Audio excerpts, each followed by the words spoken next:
From the psychological complexity of Taxi Driver to the physical transformation in Raging Bull, De Niro has pursued artistic truth with a discipline few can match. But that quest for authenticity often clashed with colleagues who couldn't meet his level of commitment. While he forged legendary alliances with directors like Martin Scorsese and actors like Al Pacino, not everyone earned his professional respect. Several actors, despite their own success, never made it into De Niro's tight inner circle of trust, an exclusion that speaks volumes in an industry built on collaboration. As he once admitted in a rare candid moment, talent is in the choices. For these 6 performers, their choices placed them firmly outside De Niro's spectrum of artistic acceptance. Billy Crystal. Crystal's comedic talent made him a box office star, but his collaboration with De Niro in Analyze This, 1999, exposed a clear creative disconnect that is still whispered about behind the scenes. Crystal played psychiatrist Ben Sobel opposite De Niro's anxiety-ridden mob boss. While Billy thrived on improvisation and spontaneity, De Niro favored a meticulous, deeply prepared approach. Billy wanted to discover the scene as we went along, without rehearsing it first, and that created tension, director Harold Ramis recalled in a 2010 retrospective for Empire.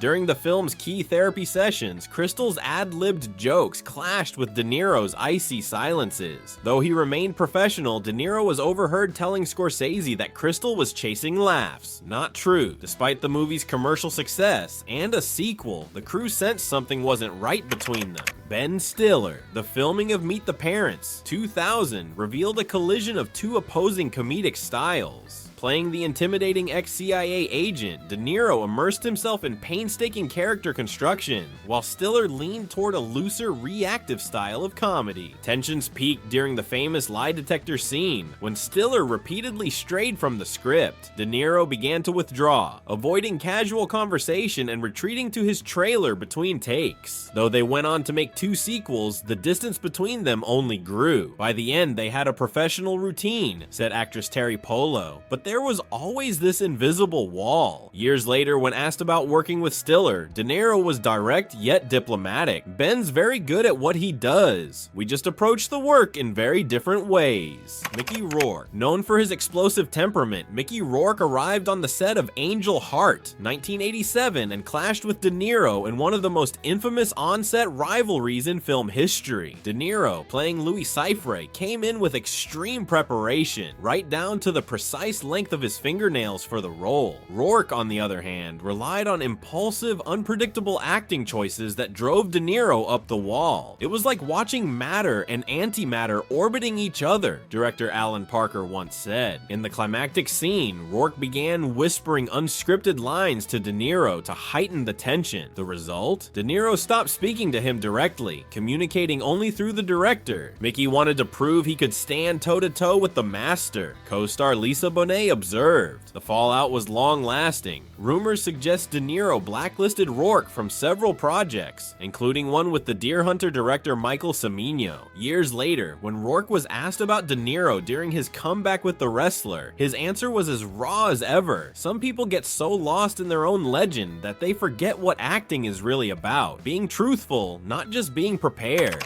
Edward Norton. Edward Norton's reputation for wanting to creatively control every detail clashed head-on with De Niro's veteran authority during the filming of The Score, 2001, directed by Frank Oz. In this heist story, Norton played a young con artist, while De Niro took on the role of an experienced thief. From day one, the set became a battleground of acting styles. Norton arrived with highly specific ideas about his character, even suggesting script changes, something De Niro considered disrespectful to both the text and the director's work. Tensions escalated when Norton, portraying a con man pretending to have an intellectual disability, stayed partially in character between takes. According to reports, De Niro was overheard muttering, clearly enough for others to hear, "I learned from real people, not from imitating them." Things got so bad that De Niro refused to share scenes with Norton except when strictly required for dialogue. Even Marlon Brando, who was also in the cast, cast, tried to mediate, but ended up siding with De Niro. As one crew member summed it up, it was a masterclass in frozen politeness. After the film's release, the divide was obvious. While De Niro maintained ties with Brando and Oz, he turned down several projects involving Norton. Years later, when Norton was praised for his intense preparation, De Niro dryly commented, "Preparation is important. Knowing when to let it go, that's wisdom." Cuba Gooding Jr. Cuba Gooding Jr.'s vibrant, high-energy approach didn't mesh with De Niro's restrained, controlled method during the making of Men of Honor 2000.